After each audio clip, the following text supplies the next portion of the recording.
Trisha Sharma case में एक बहुत बड़ी खबर है। रिटायर्ड जज सास को हाईकोर्ट ने एक नोटिस जारी किया है।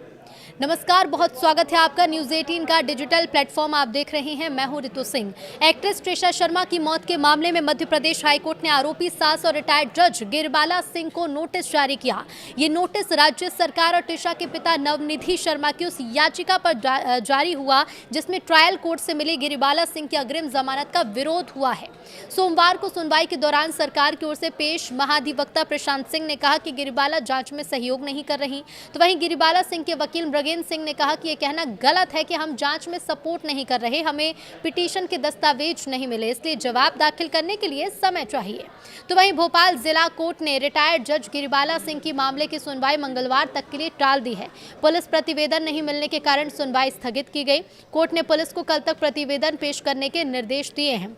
ट्रिशा के पिता के वकील पीयूष सिंह ने मीडिया से बातचीत में कहा कि अदालत ने रिटायर्ड जज गिरिबाला सिंह को नोटिस जारी कर 2 दिन में जवाब पेश करने को कहा है।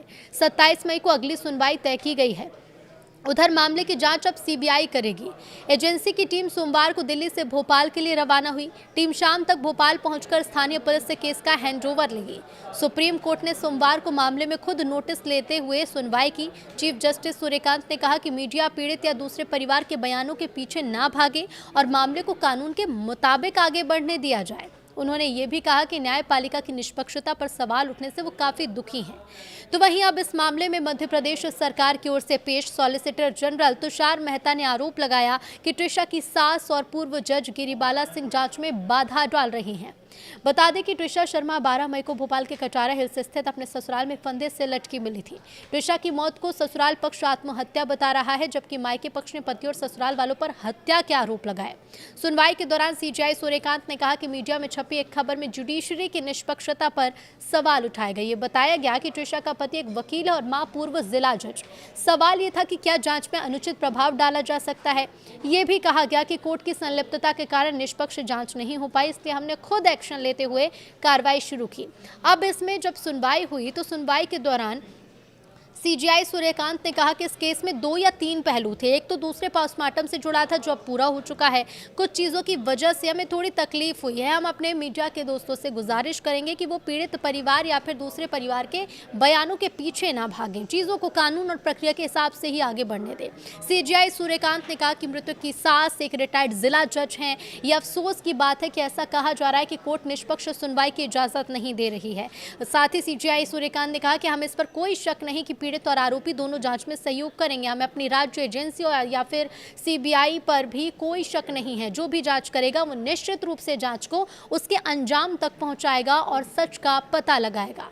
तो वहीं आरोपी के वकील सिद्धार्थ ने कहा कि मेरा बयान अगले ही दिन अखबारों में छप गया।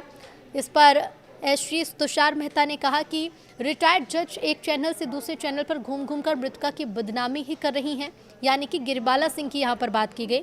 ये मामला अब सीबीआई को सौंप दिया गया है। इसे सनसनीखेज नहीं बनाया जाना चाहिए, बल्कि मीडिया और उसके दखल की वजह से भी कई बातें निकलकर सामने, इस तरह की बातें आज सुप्रीम कोर्ट में कही गई। साथ ही सीजेआई सूर्यकांत ने कहा कि हमारी एक ही चिंता है, एकमात्र यही कि कोई भी पक्ष मीडिया में जाकर बयानबाजी ना करे। मामला हम तक सिर्फ मीडिया के जरिए ही आया था। तो वहीं ट्रिशा के पिता के वकील सिद्धार्थ लूथरा ने कहा कि एफआईआर दर्ज करवाने में 3 दिन की देरी हुई, सबूतों को सुरक्षित रखने में लापरवाही हुई। सास तो अपने खुद के कॉल डिटेल रिकॉर्ड्स ही पेश कर रही हैं। सीजेआई सूर्यकांत ने कहा कि हम सभी से गुजारिश कर रहे हैं कि आप कोई भी बयान जल्दबाजी या फिर समय से पहले ना दें। इधर भोपाल पुलिस कमिश्नर संजय कुमार ने भी ये कहा है कि ट्रिशा के पति समर्थ सिंह से लगातार पूछताछ चल रही है। उसके बयानों का क्रॉस वेरिफिकेशन हो रहा है। Police bank details, call record और फरारी के दौरान मदद करने वालों की जानकारी जुटाने में लगी हुई है। पूर्व जज गिरिबाला सिंह से भी घर जाकर पूछताछ की गई। यहाँ के सीसीटीवी फुटेज से कोई छेड़छाड़ नहीं हुई है। निर्देश मिलते ही केस डायरी सीबीआई को सौंप दी जाएगी।